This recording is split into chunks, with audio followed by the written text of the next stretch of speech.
Today we're exploring the connection between our mouth and health and why it matters. Our guest today is Dr. B, a man with the qualifications, experience and passion to help us understand what functional or root cause medicine is all about and how it differs from traditional dentistry. So much of today's conversation was new information to me, mind-blowing information in fact. We touched on everything from mouthwash, tongue scraping to nose breathing. This is a fascinating conversation, so let's get into it. This week's guest is Dr. Mark Burhenne, or Dr. B, as we'll call him from now on. And we've asked him to come on the show to explore the link between the health of our mouth and the health of our body. And I am really, really excited about this conversation. Could this be another piece of the aging well puzzle that we have never considered before? Dr. B would suggest that it is. He's a functional dentist and a leading expert in oral medicine, which is a rapidly growing industry in the US. Back here in Australia, I'm reminded of the typical conversation most of us would have with our local dentists, which are you brushing twice a day? Are you flossing? Have you booked in for your next checkup? Let's be honest, since I was a little girl, not much has really changed in the dialogue or the exchange at my dental checkup. So the question is, what are we missing? Dr. B, it is wonderful to have you with us today. I have so many questions. I can't wait to dive into this topic. Absolutely. Let's get to it. And regarding aging process, a lot of what happens in the mouth ages us prematurely. And then also, we're in the US, we're not that far ahead. We'll get into the conversation, but we have the same holy trinity here. Brush twice a day, floss daily, see your dentist, every 6 months. And, that's got to change. Well, here we are to start that conversation. So firstly, Dr. B, can you give us a little rundown on who you are and what you're all about? Well, I've practiced for 35 years in the US, in the Silicon Valley. I have practiced a little differently when I came out of school, as most dental students do. We are considered safe beginners. That's actually the term they use. It's designed so that we don't hurt anyone, and then we develop our clinical skills. But early on in my career, and also because of my hobbies, actually in high school, food science, nutrition, actually longevity. I was reading longevity books in high school. It just kind of all fit together. And it really crystallized when I discovered that I had mild sleep apnea. My wife had severe sleep apnea. That was a revelation in itself. So I am now retired after 35 years, and I want to get the message out on how great functional dentistry is, how it's not learned in dental school, it's learned after dental school, and it's a great thing for patients. It's also a great thing for dentists. The market here is changing rapidly. Big corporations are moving in, taking over dental practices, and that is affecting how we practice dentistry here in the United States. And it's not all for the better. So that's what I'm doing now. I went from sitting down and getting up in between patients to now sitting down and doing podcasts and Instagramming. Also some lecturing. It's a crazy change. Very different, but really, being a doctor is teaching. If you look at the Latin root of the verb to doctor, it's actually to teach, not to heal. That's secondary. So I'm going into full teaching mode. I'm also helping other practitioners. We have a list of functional providers in dentistry, and we're trying to grow that list as well. So I would say you are far from retired, Dr. B. This is a whole new world for you. And I know if you have been obviously interested in longevity, this is a huge part of it, isn't it? It's staying active, it's staying interested, staying engaged. So yes, I wouldn't say you're retired one little bit. Well, you're absolutely right. Staying engaged is one of the pillars of longevity. So what is functional dentistry compared to what we know as traditional commercial dentistry? The analog to this is what is functional medicine compared to conventional medicine. Most people deep down know what that is. In dentistry, it's similar. Instead of just treating cavities, we talked earlier about flossing, seeing your dentist, getting the symptoms treated. It's really about the dentist. And also there needs to be a kind of a desire on the patient's side to want this kind of treatment because it's better for them in the long run, is to go upstream and find out what are the things, is it the environment? Is it diet? Is it genetics? Is it epigenetics? What is it that's causing all these symptoms and trying to address them? That is, in a nutshell, functional dentistry. It is the practice of addressing, teaching, recognizing. It's not easy to recognize a root cause often. You need to be a detective. You need to work well with the patient and communicate. A lot of patients have ideas on what the root causes are. And then, of course, there are the obvious ones. Diet, obviously, is a root cause for a lot of the problems we have, not just medically, systemically, but also in regards to oral health. So it is a overall global approach where we're considering things that we do not learn about in dental school: the oral microbiome, similar to the gut microbiome, the connection between disease in the mouth and disease in the body, that oral systemic connection. It's a two-way kind of communication. It's also finding out what toxins create oral disease. So, ironically, some of the toxins are ideological. In other words, it comes from us. We're recommending fillings with mercury in it, which is a neurotoxin. We're also recommending fluoride, which is bad for a fetal brain for an infant. That's the epigenetics of it, the environment. It's addressing all of this. And of course, nutritional counseling, as simple as that. Recognizing and teaching, making sure that the patient knows that they're going to get cavities. I don't know about you, but I grew up in a period of time where I went to the dentist as a young man. My parents were pretty good about that. And I always assumed, in fact, I got ready for that filling. And yes, Yes. I mean, I ate crackers, I ate poorly, but that is not the norm. That is not the default setting. Kids should not be getting cavities. It's interesting, isn't it? Because my parents did scare me with that as well. They said, if you don't brush your teeth well, you won't go to our dentist. We'll send you to the school dentist, which is an institution here in Oh, Australia. The caravan tours around to all the public schools, and they aren't quite as willing to offer the lovely happy gas, and they aren't quite as willing to give you the numbing injection or the cream. So if you've been really bad oh my at goodness. brushing your teeth, you end up at the Right. school dentist, which was frightening for me. Oh It my did goodness. work. I've probably only got a couple of fillings in my 45 years, but yeah, that was the scare tactic used here in Australia. When was that big disconnect between medicine and dentistry? Because what you're saying is, I never ask my GP about my teeth or oral care. I leave that to my dentist, thinking that it really is just a quick clean and a fluoride treatment, and off you go. You'll be right for another 6 months or so. Was there a Right. time when those two industries worked much closer together? And where have we gone wrong since then? Right. It's a great question. In the U.S., at least, you may not believe this, but in 1839, we went our separate ways. In fact, dentists got kicked out of the club, out of the medical health club, and we were labeled as charlatans, as quacks. We were not evidence based. Of course, if a physician needed a root canal or extraction, guess what? They would go see a dentist. But that goes way back, and I think I talk about this often. I think that schism, that division, has really harmed not only the professions, both professions, Mhm. but ultimately it's really harmed the patient, because now we know, we knew back then, but now we know more. We've got better studies, better recognition amongst patients, that you can't just work in a vacuum. The physician cannot ignore oral health while he's treating, heart health or metabolic syndrome, diabetes. And just as well, a dentist cannot ignore those kind of diseases, because they're linked to gum disease and even cavities, crowded teeth. Dentists are great at recognizing sleep apnea well before physicians can, because we have a different training. But really, even here in the U.S., still there's not a lot of crosstalk, and that I think has harmed. I think it has affected overall care and Mhm. efficacy and the results. I mean, of the final result. Are you going to get better, or are we preventing disease? And if physicians are practicing in one lane and we're in the other, and we're just speeding along, and we never look over or pass information on the patient, between the cars that we're traveling in, I think that's just a disaster. And I think we've seen the effects of it already.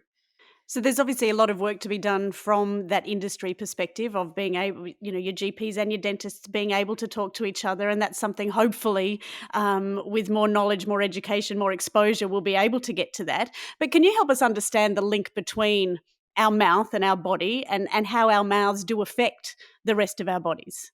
Absolutely. So it's referred to as the oral systemic connection, the connection between the mouth and our systemic body. And again, I feel just talking that way is improper. I mean, to single out the mouth, oral health, from systemic health is ridiculous because it's part of the systemic equation.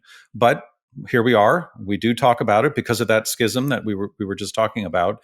And things in the mouth, in fact, I would argue that most chronic diseases, systemic diseases, are related in some way. 7, 8 out of 10 diseases originate or are affected or fired up, if we're talking about inflammation, or seeded by what happens in the mouth. And on our website, Ask the Dentist, we're always talking about what happens in the mouth happens in the body.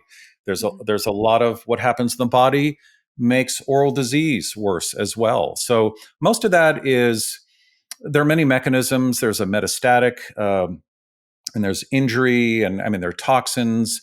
The mouth is a very unique part of the body. It's the only place of the body where a inanimate object pokes out through the jawbone. Anywhere else, our fingernails don't count. That's something different. And that junction between the tooth and the part of the body, the tissue and the bone that's trying to keep that area safe is very, very complicated. It has a very complicated blood supply. It's got ligaments that keep the teeth in place, but allow them to move a little bit. And I don't know if you remember when you go to the dentist, you get all those readings done in millimeters and those pockets. That pocket is where it all happens.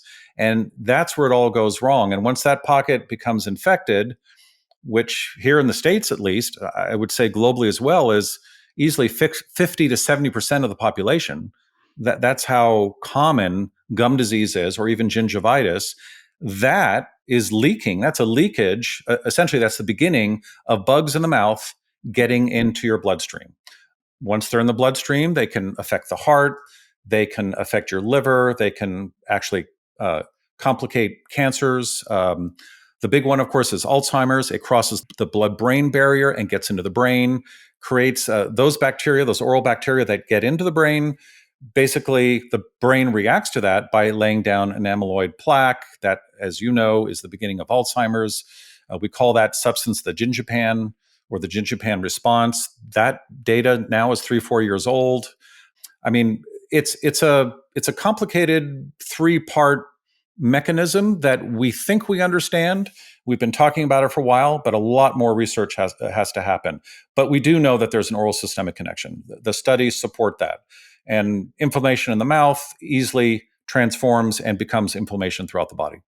That makes it sound so obvious, doesn't it, that your mouth really is the gateway to the rest of your body? It is. And also the oral microbiome, which we've been talking now about for about 10 years, that came after we discovered the gut microbiome. Turns out the oral microbiome is the second largest and most diverse microbiome in the body, but it's actually feeding and seeding and affecting downstream the gut microbiome. And this is why that systemic oral systemic connection happens on so many different levels, and that mechanism is not well understood yet. But we do know that people with a dysbiotic gut microbiome also have a dysbiotic oral microbiome, and if you heal the oral microbiome, in fact, the functional medicine always talks about the 5 R's. And that is basically a protocol where you very carefully sequence how you treat the gut microbiome. In other words, if you add probiotics too soon to a dysbiotic gut microbiome, then you're going to mess things up. You're actually going to make the patient very, very sick. So one of those 5 R's should be observe and make sure that the oral microbiome is doing its job and is not dysbiotic, because it's linked to the gut microbiome. And there we go back to that connection between physicians and dentists again. And are they talking? And do physicians know about the oral microbiome, and vice versa? We cannot practice in a vacuum. That's a mistake. That's got to end. So can you test your oral microbiome? You can. We've had testing for a while, but there's a new test called Bristle out of San Diego. And that's a metagenomic kind of a shotgun approach. It's looking for every bug in the mouth. The question, and it's very specific, it's very precise. But there are over 700 species, probably more on their way once we find them. The problem is what do we do with that data? So we can test. It's readily available to anyone. I'm not sure if it's available in Australia yet, but I will find out for you and get back to you on that. Thank But you. in the US, anyone can go to this website, spit in, order it. Kit comes to you in the mail, spit into a little tube, very much like these A rat test, ancestry PCR sites. test. We're so used to those now. We can spit in Yeah, anything. We can swab anything these days. exactly. It's easy, and compared to drawing blood. But and then within a week, you're going to get kind of a framework of what your oral microbiome is. Again, the oral microbiome is really a bunch of bacteria. It's a bunch of viruses, fungi, yeast cells, and they're on board. That this is DNA that's not related to us. In other words, it is non-human DNA, and there's more of them than there is human DNA, and they are on board. The gut microbiome, the armpit microbiome, there's a vaginal biome, scalp. They even think there's a brain microbiome now, and certainly there's the oral and nasal microbiomes. Nasal is pretty much considered to be part of the oral microbiome, and all of these biomes are connected. They're talking with each other, and they probably are keeping us alive. There was a study that just came out where and I don't know how they did this. I feel bad even thinking about it, talking about it, but they took away the gut microbiome from rats and they died. I mean, we need these alien bugs, but they have to be in the right proportion to each other. They have to be getting along. We call that commensal. If they're not, then they become pathogenic. Then you get a dysbiosis, and then your overall health starts failing. You start aging, your mitochondria are affected, you start getting bad breath, you start getting cavities, gum disease, but also you get infections throughout the body if there's a dysbiosis in the mouth. So really, testing is great. We've got it. Now and this company is doing a great job of it. We're making recommendations. We're learning based on what we see, what recommendations we make. In other words, you get a score. You get a cavity score. You get a likelihood of getting gum disease and those kind of things. And more is coming. But yes, you can test for the oral microbiome. Just brushing, washing, and flossing. Flossing's tough. Might actually be doing you more damage than good. It can be. There are a lot of products, and again, this is where dentistry, at least in the U.S., has really failed our patients. We talk about and support indirectly or directly. We support and promote a lot of these products that actually harm the oral microbiome. The oral microbiome is fragile to a point, but the oral microbiome, as is the gut microbiome, it's not used to fermentable carbohydrates, processed foods, surfactants, emulsifiers, essential oils, alcohol, or pesticide-based mouthwashes, or toothpaste. That is taking down the oral microbiome. It's also taking down the gut microbiome. All these things, our environment right now, microplastics, for example, all of these things, there are so many things out there in our environment that we introduced that are taking down these biomes, and we're suffering as a result. And it's a little scary, but things you can change. Microplastics, that's going to be tough. That's going to take decades. But there are things you can do right away. You can stop using alcohol-based mouthwashes. We have studies that indicate or demonstrate that by using that, you're killing important bacteria in your mouth that actually are related to lowering your blood pressure. The nitric oxide bugs that form nitric oxide or convert it to its active form. And so tongue scraping would be better instead of using a mouthwash. Plus, mouthwash doesn't work. A lot of these toothpastes have very strong chemicals in it. Mouthwash does not work. Full stop. It does not work, clearly. And I think these big manufacturers, these big corporations, they know that, but they keep selling it and they will continue selling it as long as there's a market for it. And it's a very lucrative business. It costs Colgate and Crest 25 to 35 cents to put a tube of toothpaste on the shelves, including marketing, packaging, shipping, all of that. And what does it cost? I don't know what it costs in Australia, but it's $4 or $5, $6. $4 or $5, they're even talking about going to $10 for a tube of toothpaste for a bad, generic, poorly made tube of toothpaste. And that's ridiculous because you're better off not using it. Brushing and flossing are helpful as long as you're using the right materials, and don't use a Teflon based floss. Be careful, make sure your nylon toothbrush is very smooth and soft and isn't scratching your enamel. Make sure it's well made, and make sure you're replacing it often. But toothpaste and mouthwash, it's 10% of the equation. But there is nothing more lovely than having a fresh mouth and fresh breath, I is there? agree. I agree. So is I that just totally agree with because you. we're self-conscious about that? Should we be going out there with stinky breath, or is there something we can actually do that Well, works both ways, that gives us the yeah, fresh I'm feeling, but also doesn't glad do us you any asked, harm? because find out what the root cause is of your bad breath. Nail it and knock it out forever, where you don't have to keep covering it up with an essential oil, or every time you take down the oral microbiota in the mouth with alcohol. We even use pesticides here in the US, and soaps and emulsifiers, surfactants. Every time you do that, you are killing those sulfide producing, gaseous, smelling, rotten egg smell bugs that produce that. But they come back. The kill rate is only 10-15 minutes. So you better bring the mouthwash with you when you're going on a date, and just keep disappearing off every 10-15 minutes. It's really, that's what's needed, but it's a Band-Aid. So I think it's best to see a functional dentist, find out what the root cause is, and you'll never have bad breath again. And I'm assuming that chewing gums come into that same category, do they, as mouthwashes and You know, toothpaste? yeah, actually, chewing gum is probably a good thing. It promotes salivation. Saliva is great. A lot of us have very dry mouths. I'm convinced we're talking way more than our ancestors did. That dries out the mouth. We're sleeping with our mouths open. We're drinking drinks that dehydrate us. It's that the dry mouth is not a good thing for your breath. Probably just scraping your tongue, eating properly, not using oral products that are taking down your oral microbiome. In other words, nourishing it, feeding it, making sure it's well.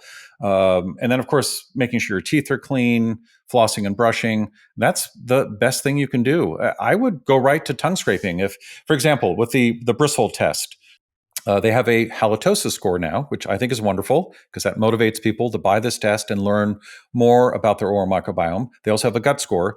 But the halitosis score is great because it tells you whether you have bad breath or not. Now, a lot of people aren't married Don't know and they're it. single, and don't know it, or are in denial, right? And Yep. so this is a great way to find out. And for those people, I would say if you aren't already doing it, go to tongue scraping.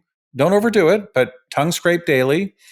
Be careful of, what you're eating. There's a little 5-10 minute spiel in there on diet and foods and all that, and that's probably will do it. You can get bad breath from your gut, certainly. That's not the most common way of getting bad breath. It usually starts in the mouth. So yeah, there's testing there.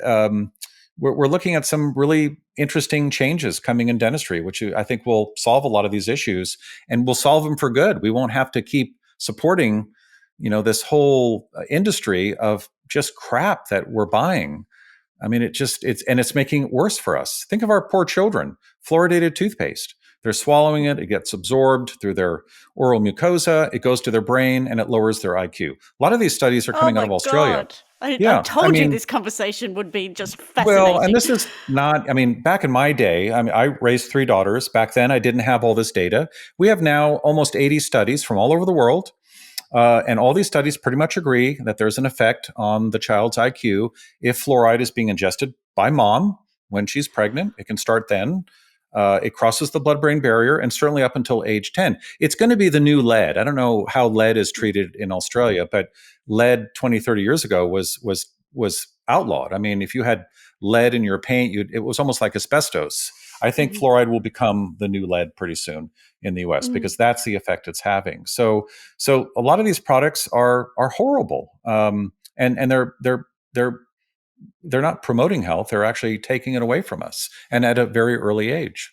God, it is. This is fascinating. And I heard you say you can't outbrush a bad diet, or oral disease is a disease of diet, not hygiene. So, what can we be eating? What should we be eating to help the health of our mouth microbiome, which is also obviously going to help our gut along the way? If the two work so closely together, doing what's right for one is obviously going to be right for the other. Right. Well, again, that addresses the root cause of bad breath, Mm. cavities, and gum disease. It is your diet.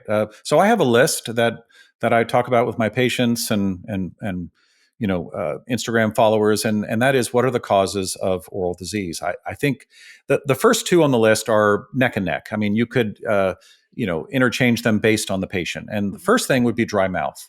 Dry mouth is very prevalent. A lot of dry mouth comes from being on medication. A lot of young people are on medication. It's not just the elderly. Medication, the most common side effect of any pharmaceutical drug, pretty much, is dry mouth. We're drinking teas and coffees and things that dehydrate us. We're not well hydrated. We have a dry mouth. I mean, this is a common thing now in today's world. We sleep with our mouths open. That's another root cause that can be addressed in dentistry. So because of that, and then we're eating starchy foods, snack foods, goldfish, crackers, saltine crackers, obviously candy and all these processed foods. This is what causes oral disease. That is number two. So it's diet. You haven't heard yet about flossing and brushing. That would be number three. That is a solid number three. And that's where you can't really, it's like trying to lose weight. You cannot exercise your way to lower weight. It's really a combination of many, many things. It's very complex. And that's the way it is in the mouth. And the fourth thing is your epigenetics, but genetics. There is a genetic component. Some people are more prone to getting cavities, for example, and gum disease and other oral diseases. But that's very far down the list. Those first two are crucial. The third one we can all do. We can floss and brush. But 1 and 2 are crucial, and they're not really being addressed because most people don't know about it. Dry mouth and diet. You spoke earlier about your nose obviously being connected to that. So where does an ENT specialist come in to this mix of making sure that everything is working the right way? Do they work more closely with dentists, or do they work more closely with your GP or a specialist? Right. Well, here in the US, again, there's that divide. And it's very difficult for me as a dentist to refer directly to a pediatric ENT for a child or a ear, nose, and throat doctor, MD, because you have to go, the way the insurance business works here, the third parties, you have to go through a primary care physician. But they are incentivized, that's a long story, but mostly they're incentivized to really push back on making that referral because the insurance companies really are running the show here in the US. So it would be nice if we could make those referrals directly. And again, we recognize issues about breathing, blockage of the nose, poor facial development, crowded teeth, the jaw didn't form as much as it should have. And in doing so, that affects the nose and the airway.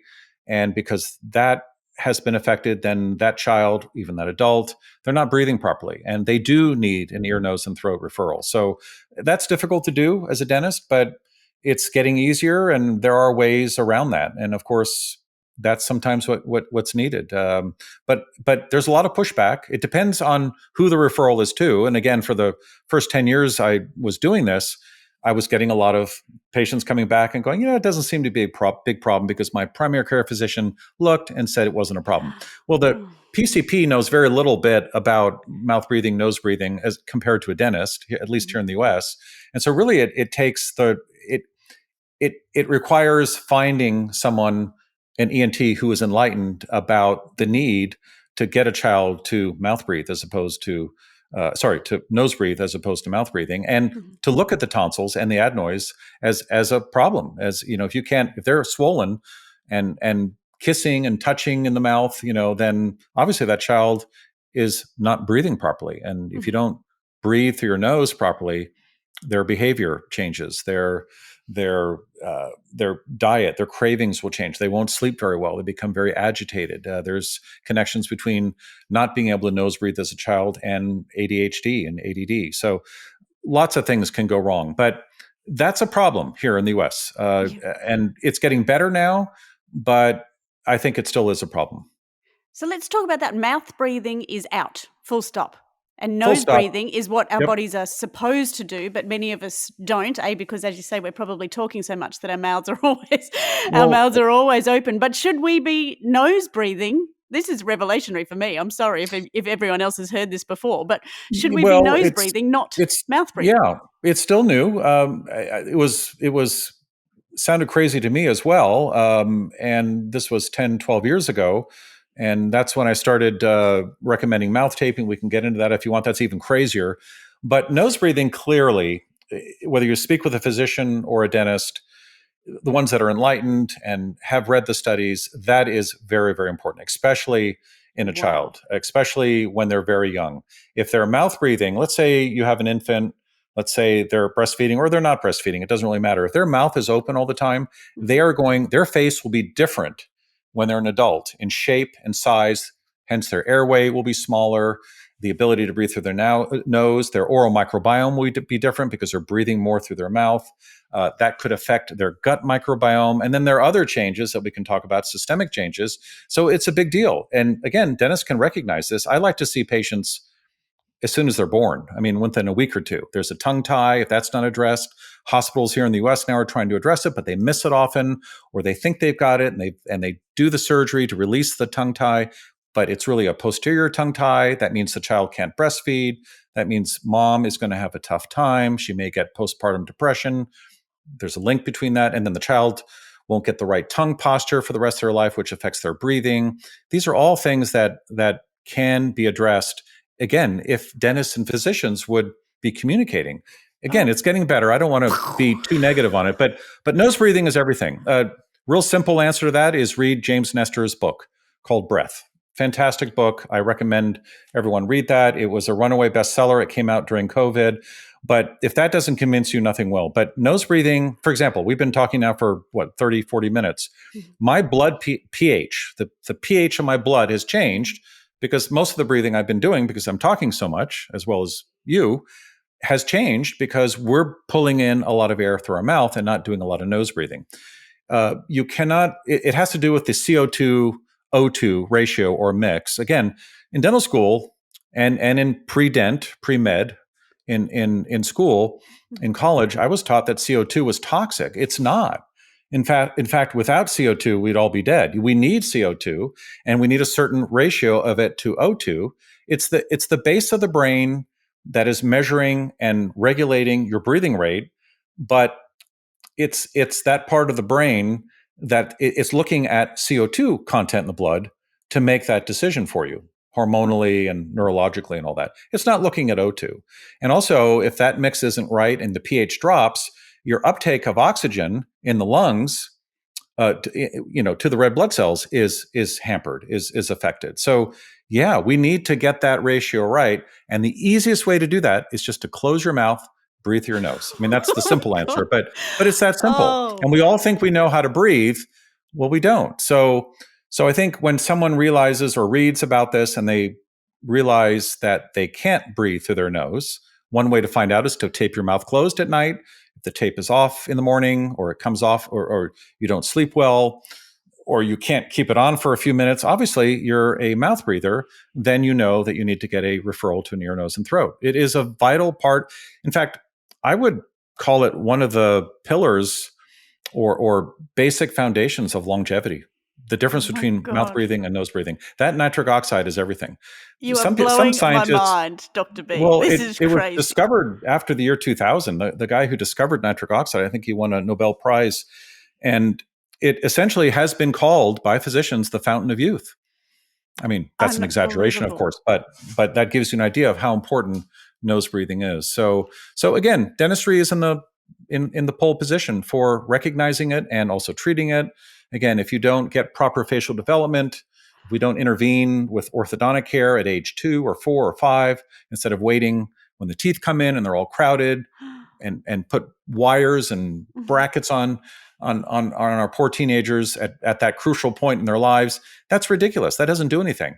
We need to make sure the face develops widthwise so that there is no crowding. And that little box, the box of the mouth, if that grows properly, then the airway box and the nose box go with it. This is extraordinary. Is it always to do with something more complicated than just habit? If you are just more comfortable mouth breathing, is it likely that that is because there is something else physically not as it should be? Or do you just get into a habit of one or the other? I know even when you're exercising, they'd always say in through the nose, out through the mouth if you're running or whatever it is. So is Right. it something you can learn to do, or will you need some sort of intervention? That's a great question. So the good news is yes, it poor breathing becomes a habit. But I would say that's because we were forced into that habit when we were young, and that's all we know, and it becomes a memory, like a muscle memory.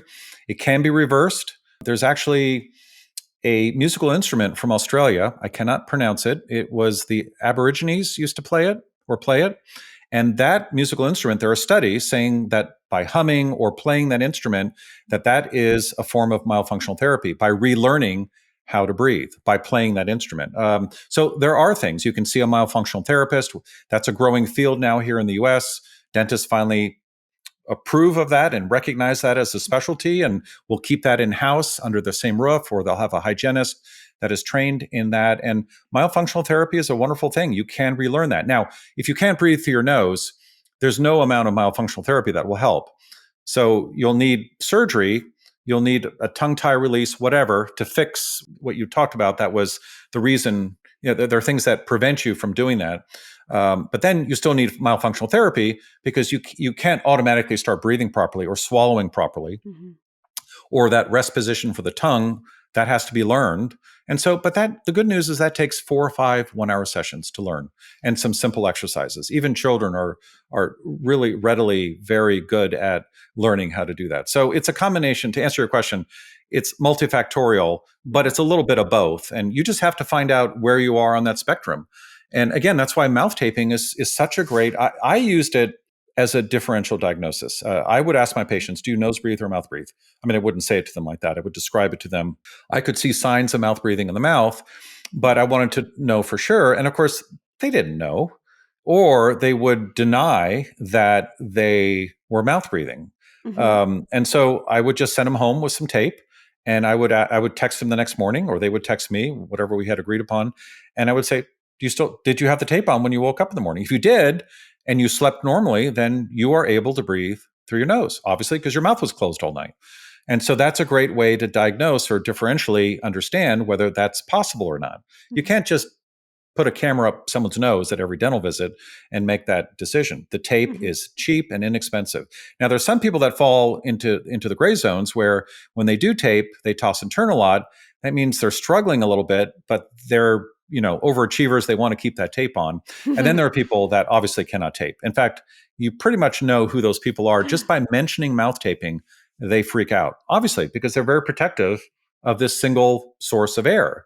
Those are the people that are very phobic and difficult dental patients, because when you lie them on their back and you work in that primary airway of where they get their air, and they can't breathe through their nose, there's water in the back of their throat. That's almost like a form of waterboarding if you think about it.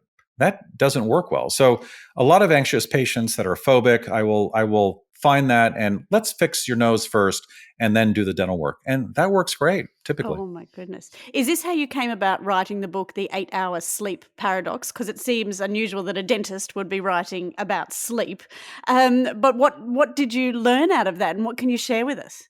Well, that's actually in the first paragraph. The first chapter is, why is a dentist writing about sleep? And back then it was a little bit of a novelty. And now dentists are airway-centric practitioners, which is wonderful. And this is something I preach to all the functional providers that are on our list, and they're getting it, and they understand it, and they love it, because we do such a better job at finding it. We're not allowed to diagnose it yet, which is, again, that's the politics between medicine and dentistry in the US, and that still goes on. But at least we can screen for it, and we love doing it because we understand it better from a root cause perspective. What caused that airway to be small?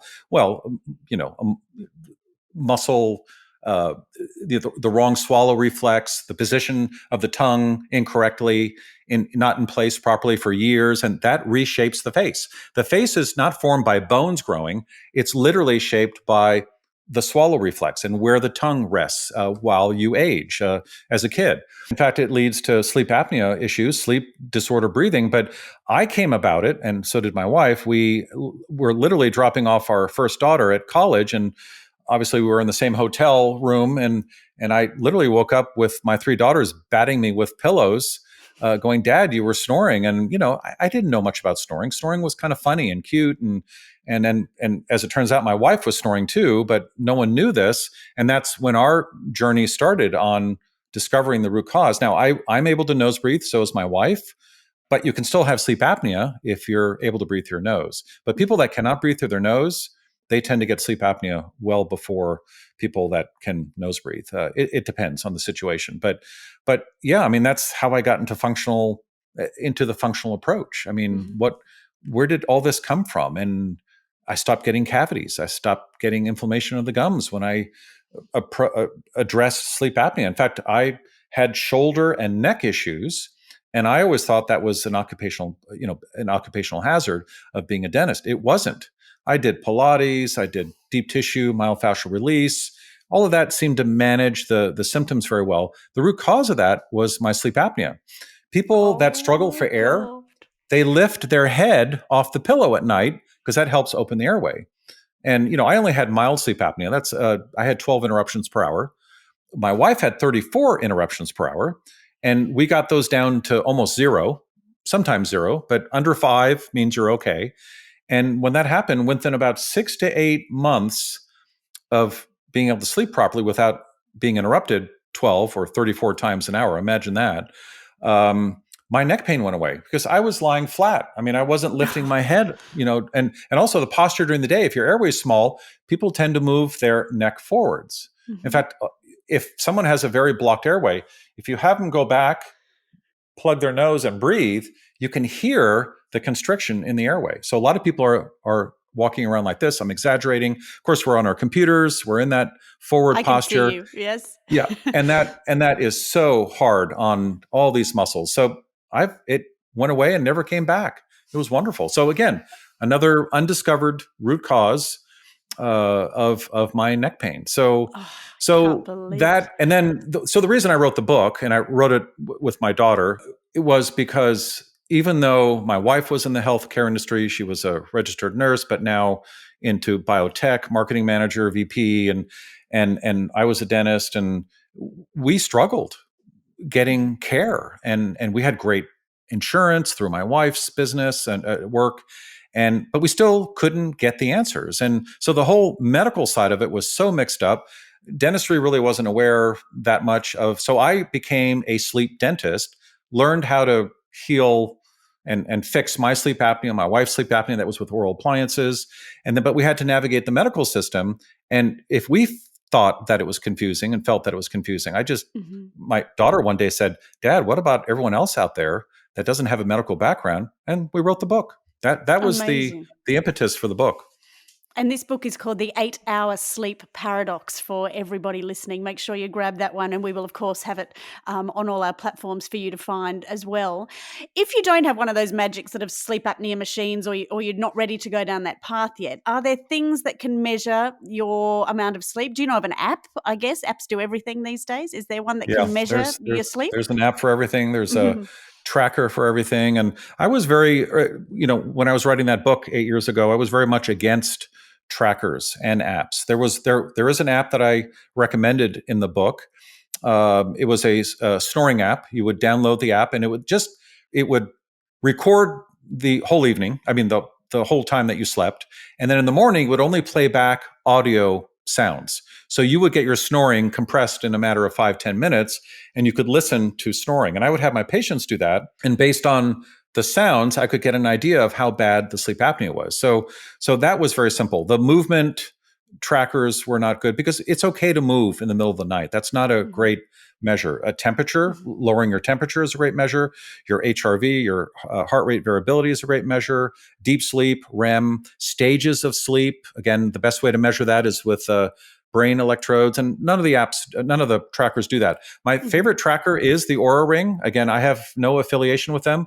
My wife and I have had the second and third generation ring, and it's not perfect. It does not take the place of a attended sleep study, a polysomnography, which is the gold standard still. Again, that's not perfect.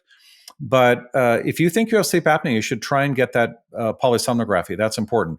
But the sleep tracker has the Oura Ring, or probably there's some other good sleep trackers out there. But again, based on the research and what I've experienced, I do like the Oura Ring.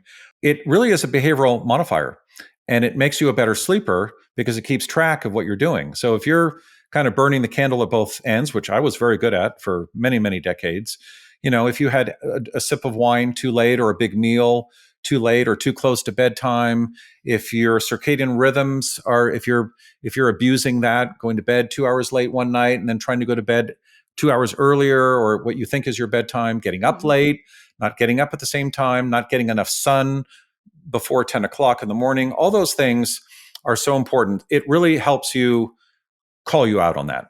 And by doing so, and especially if you share your data with someone, uh, you become a better sleeper. And it's just fine tuning the sleep hygiene. It gives you recommendations, and so I do recommend that. But if you can't breathe through your nose, if you're snoring is a dead giveaway. There's nothing funny about snoring.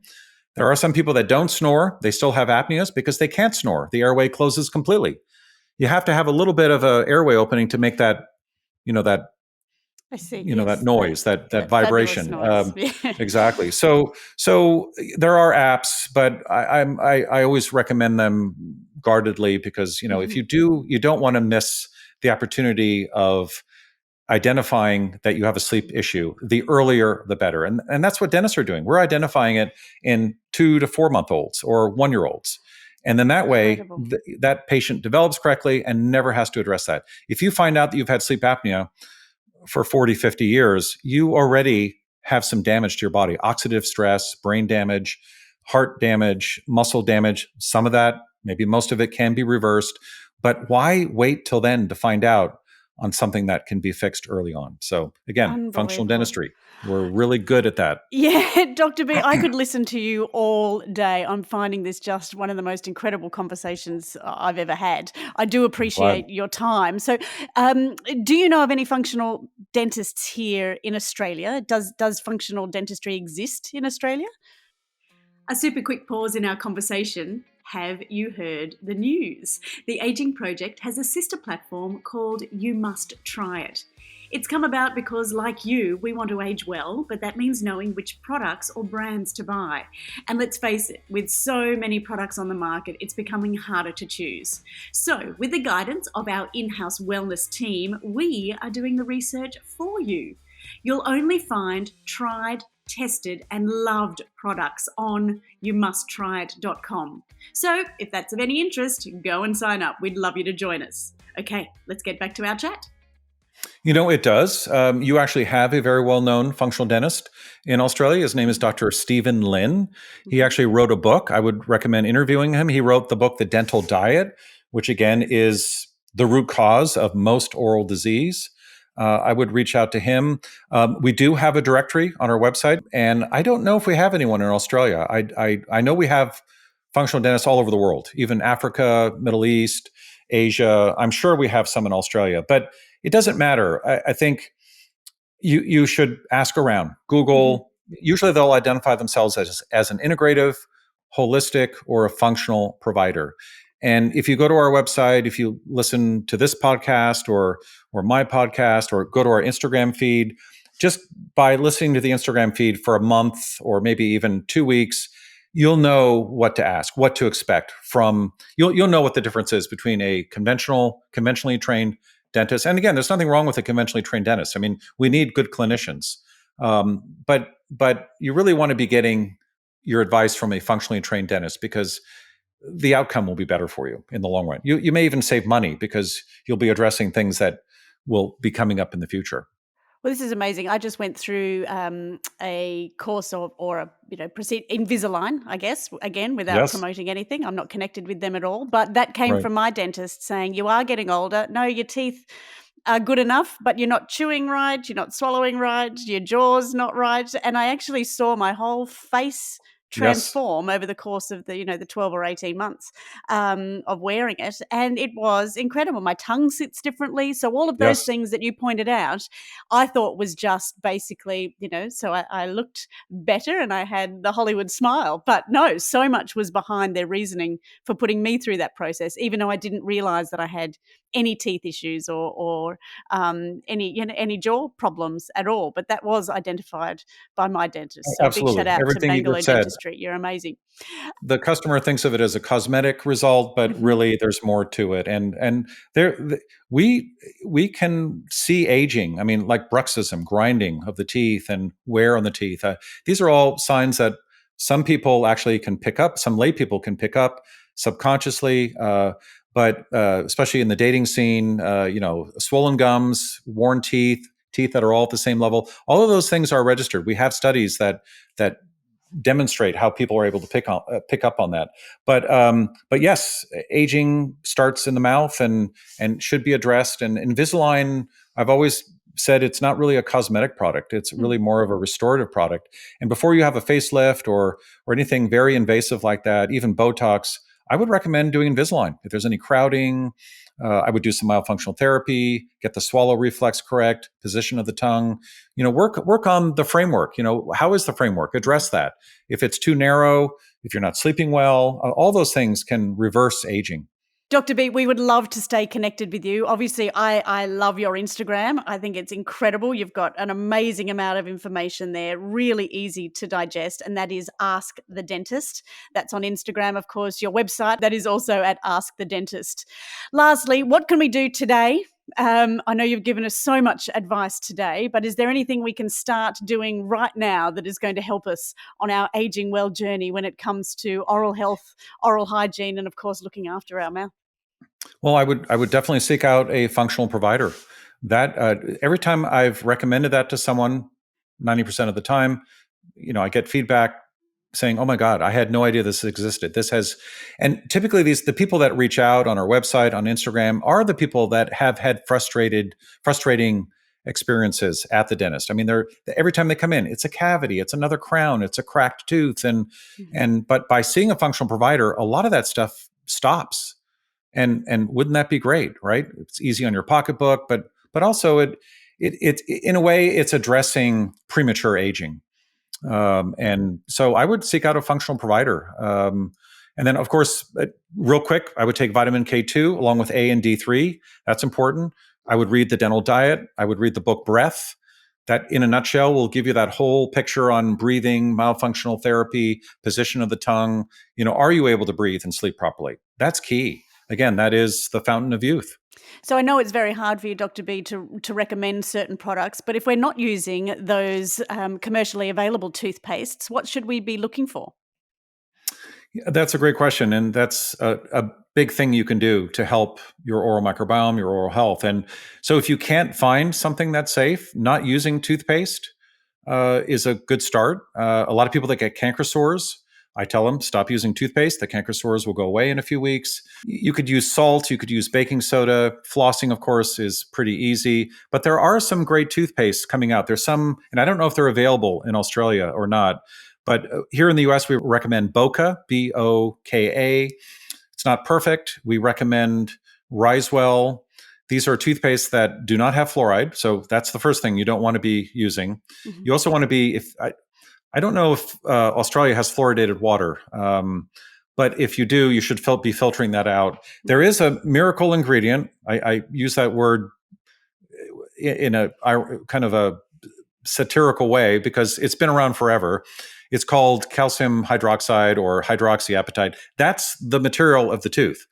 And that's coming back into vogue. And you can get it from anywhere, from natural sources. The Japanese have been using it for about 40 years successfully. The US just got wind of it.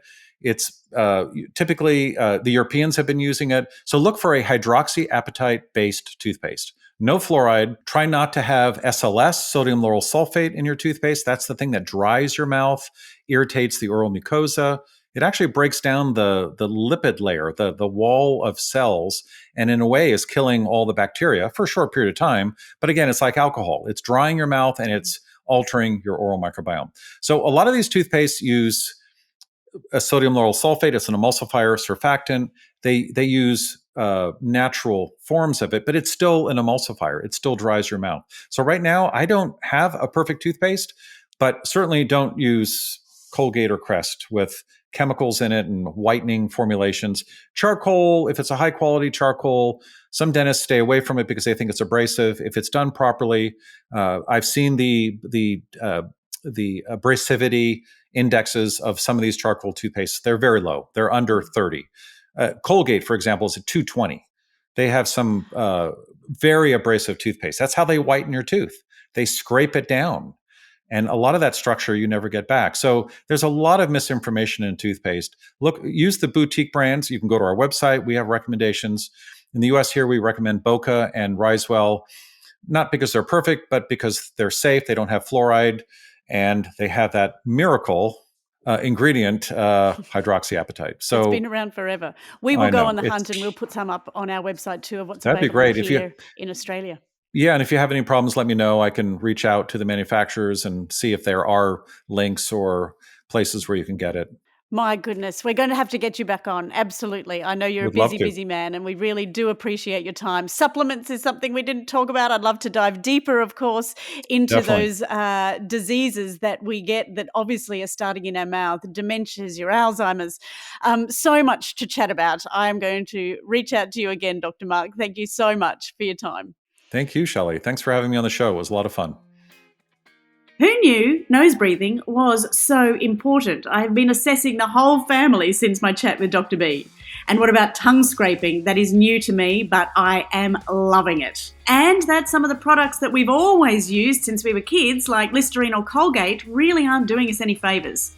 What a jam-packed episode filled with golden nuggets. As you know, we are about making small changes at the Aging Project, so rather than trying to do it all, just start small. Maybe a new toothpaste.